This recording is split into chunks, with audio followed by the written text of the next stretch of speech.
Texas House Democrats have fled the state in their bid to block congressional redistricting. This is Monday, August 4th, 2025. Texas Scorecard presents the day's first news for the Lone Star State. The Texas Minute, with your host, Michael Quinn Sullivan. Welcome into Monday. Thanks for kicking off your week with the Texas Minute.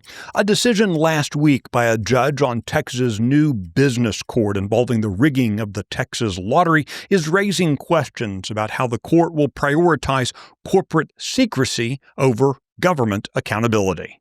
More on that story coming up. As the race heats up to replace outgoing State Representative Dennis Paul in House District 129, one candidate is already under fire for a political contribution. Bob Mitchell is facing scrutiny from conservative grassroots activists after federal documents revealed that he donated to the late Democrat U.S. Representative Sheila Jackson Lee. The contribution was earmarked for the Democrat primary and lists Mitchell's occupation and employer at the time as executive director of the Bay Area Houston Economic Partnership, appearing to confirm his identity. Mitchell is the former head of the Bay Area Houston Economic Partnership. Despite the public record, though, Mitchell denied on Facebook that he's donated to anyone. Attorney General Ken Paxton scored a significant procedural win in his lawsuit against three of the world's largest asset managers over allegations that they conspired to manipulate U.S. energy markets by restricting coal production in order to advance an environmental agenda.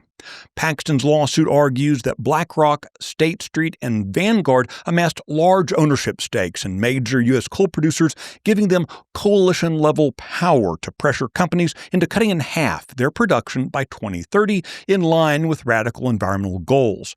The companies have denied the claims and sought to have the case dismissed. A federal district court judge is allowing the case to proceed under both Texas and federal antitrust laws, along with some of the state's consumer protection statutes. This means Paxton's office will now be able to move forward with discovery in the case, gathering documents, and taking depositions. While the Texas House was scheduled to gavel in later today and take up congressional redistricting, Democrats have reportedly fled the state for Illinois. Their action is designed to disrupt the legislative process by denying the chamber its constitutionally mandated quorum for conducting business. At issue is the redrawing of the congressional lines that would essentially make Republicans competitive in 5 additional seats. Those lines were approved on Saturday by the House Select Committee on Congressional Redistricting. New House rules allow fines to be levied of up to $500 per day per member who busts the quorum. This would amount to around $1 million total for the Democrat caucus over a 30-day period, but those fines could be covered by a deep-pocketed set of Democrat donors. Politico reports that Illinois Governor J.B. Pritzker has voiced support for the Texas House Democrats' actions, explaining why they went to Illinois. California Governor Gavin Newsom has accused the Texas Republicans of, quote, trying to rig the election through the redistricting process.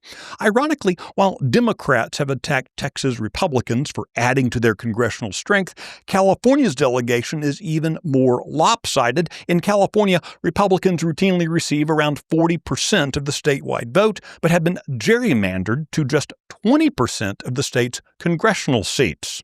As you might imagine, none of the Democrats' media apologists have been upset by that.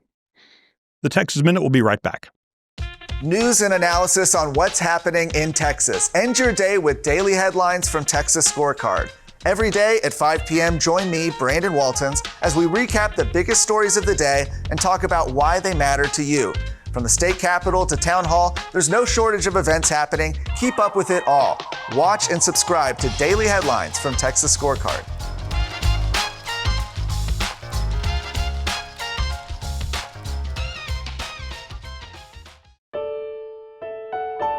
Judge Melissa Andrews of the newly established Business Court has declined to require disclosure of hidden corporate interests allegedly involved in rigging the Texas lottery.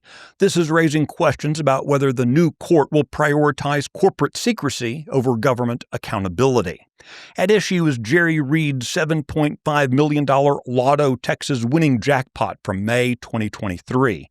1 month earlier, a New Jersey-based company called Rook TX claimed a $95 million jackpot after allegedly misrepresenting its date of formation in violation of Texas law.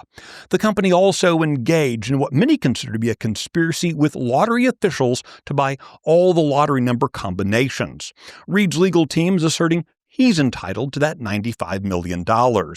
They're also attempting to expose a potential money laundering scheme being conducted through the company. They allege, as others have, that Rook TX was created only, quote, to hide the identity of defendant conspirators who rigged the lottery. Judge Andrews decided last week that she was not going to force Rook TX to disclose the individuals and entities with financial interests in the company. The decision comes in the business court's infancy. It began accepting cases in September 2024.